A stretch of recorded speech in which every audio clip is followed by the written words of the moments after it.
Hi, it's Anthony from CarPlayLife.com, and in this video I'll be checking out the Timeknow wireless 3-in-1 CarPlay adapter. This CarPlay adapter features a closed Android 11 operating system with key entertainment apps pre-installed, including YouTube, Netflix, YouTube Music, TikTok, Spotify and Disney+. The adapter also offers both wireless CarPlay and Android Auto, and you can cast video from your mobile phone too. There's also local music and video playback via USB, and it has an HDMI output port to stream content onto a connected external display. In the box you get a paper instruction manual, there is the AI box itself, a USB-A to C power cable, a USB-C to C cable for more modern CarPlay ports, and there's a 1 meter long full-size HDMI cable supplied too. It has a compact size, making it easier to stow in a central compartment. There are plenty of holes around the casing to keep the chipset inside nice and cool. However, it can run quite hot. On one end of the adapter, there is a USB port to connect to your CarPlay port in the car. And on the other end, there is a USB-A port for media playback. And next to it is a full-size HDMI port to mirror the adapter's display onto an external monitor, TV or projector. Boot up time into the main menu interface took 33 seconds. This includes a short animation sequence before resting on its rather nice looking main menu interface. This interface is a little different to most popular AI boxes, which is a refreshing change to see and something I like to see more often. The adapter comes with two main theme styles, light and dark, and on the home screen it's split into a series of panels. On the top there are a few quick action buttons to connect to a Wi-Fi hotspot. Next to this is a small button to access the LED color selection screen. Why they feel that you need regular access to this area, I don't really know. And to the top right side of the screen, there are tabs to quickly access the home screen, the application icon screen, and settings screen. In the main area of the screen, there are a series of panels that scroll horizontally. There is time and date, which I found required an internet connection each time before it could display the correct time and location. A media playback panel displays USB and Bluetooth music, and it will also display content playing from Spotify and YouTube Music here too. The next few panels are basically shortcuts to the various pre-installed entertainment apps, as well as launch Apple CarPlay and Android Auto, and access to USB media and the adapter's main settings screen. In the settings area, there are also quick options to connect to a Wi-Fi network, and also a Bluetooth mobile device for calling and music streaming from the connected mobile. You can also configure the intro animation and alter the adapter's main menu theme between both light and dark modes. The general settings area digs a little bit deeper, where you can configure language, time zones and clock formats, boot preferences for Apple CarPlay and Android Auto, through to setting the DPI and volume levels, and checking for updates. Updates can be applied over the air, but unless you have any compatibility issues with the adapter, I would leave this area alone. It took 12 seconds from Bluetooth pairing to viewing the CarPlay home screen. There is some level of multi-user connection here, but it would only show the last connected device, giving you some ability to cancel any auto connections and pair any alternative devices. In the settings area, you can choose to fire up CarPlay or Android Auto immediately after boot up, all of which took around about 50 seconds for both CarPlay and Android Auto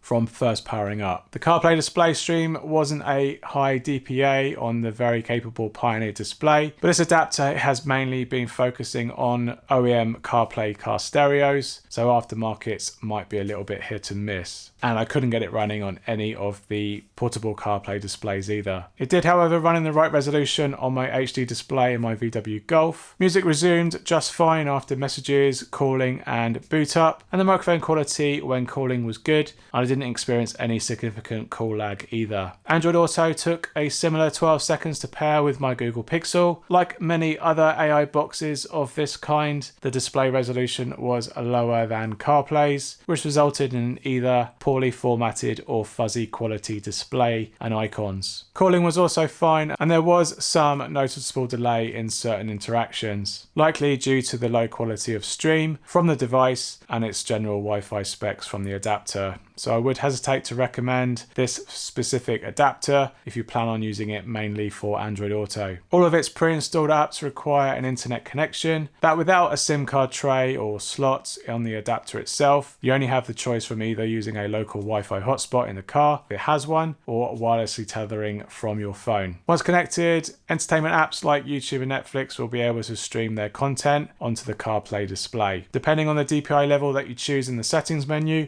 all the apps will display slightly differently. YouTube's audio is in sync with its video stream. However, due to the low spec of this adapter's hardware, some interaction delay in browsing and its general frame rate can show up this adapter's lack of general performance. For casual watching though, it can seem okay, and you can easily navigate back via the adapter's small back and home overlay buttons. Netflix performed well enough on this adapter too. The small DPI settings seem to look a little bit better than the other two in this app. Accessing these apps whilst running CarPlay or Android Auto isn't as seamless as some other adapters. Only when swapping manually to Wi-Fi are you reminded to disconnect, where I would have liked to see this screen inside the app itself or before launching it, so I could easily disconnect from the phone and enable Wi-Fi through a overlay menu. YouTube Music and Spotify run okay, with YouTube Music having most of its videos unavailable on this platform. Spotify runs in a similar player that also changes with DPI setting size. Both do run well and display their content in the media playback panel on the home screen. Sadly, this adapter's USB port doesn't support any wired pass-through for CarPlay or Android Auto. You can charge your device from it, but not at any significant speed, to keep your device fully charged whilst it's also being used. Playing back video and music files from an inserted USB drive is a better way to avoid this adapter's limited internet connection options. Saved files will play back through its built-in media player. My test video files ran okay.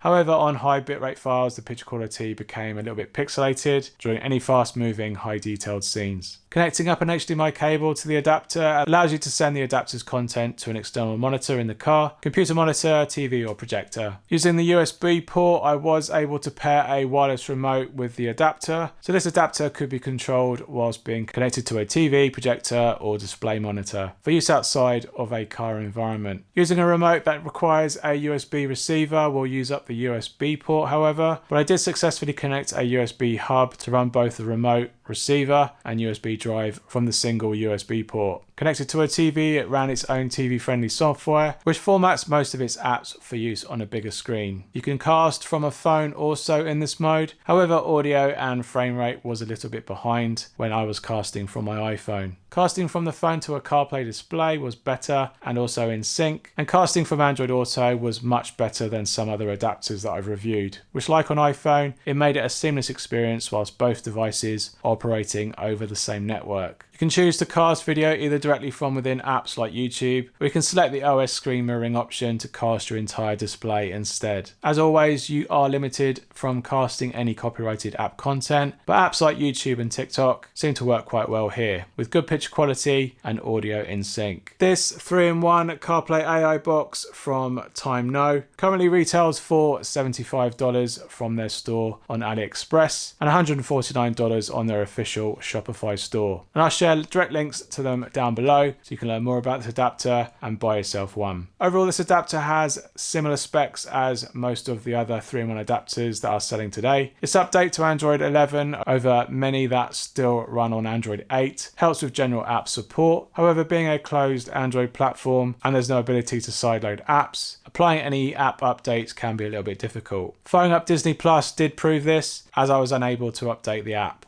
which stopped me from using Disney Plus altogether. However, I did discuss this with Timeknow, who gave me the information about working around this issue with a downloaded updated APK, accessing the factory menu using the code 1268, and upload the latest APK via an inserted USB drive. Very few adapters like this one make it so easy to cast from devices. I like its modern launcher menu and simplified layout with its access to key apps and services. along with its 2 light and dark themes and LED customization to help it sit nicely in any car interior. My Android Auto experience with this adapter could have been a little bit better and definitely needs some improvement on all of these kind of adapters. So if you are looking to use this adapter with Android Auto, I'll be looking elsewhere for a better solution that's a little bit more stable and offers high resolution support than what this adapter provides. Its Wi-Fi chip and CPU generally made me wanting a little bit more from this adapter, but you do have to consider that its price can be had for a lot cheaper than some wireless only adapters, and this offers more functionality and general entertainment for your CarPlay display. So if you're on a budget and looking to expand your infotainment to videos from YouTube and Netflix and casting from your iPhone to your CarPlay display, then this Timeknow CarPlay AI box is worth looking at. Okay, I hope you found this video helpful. Give us a thumbs up if it has, and comments are always welcome if you have any specific questions about this CarPlay AI box from Timeknow. Thanks for watching, and I'll see you on the next one.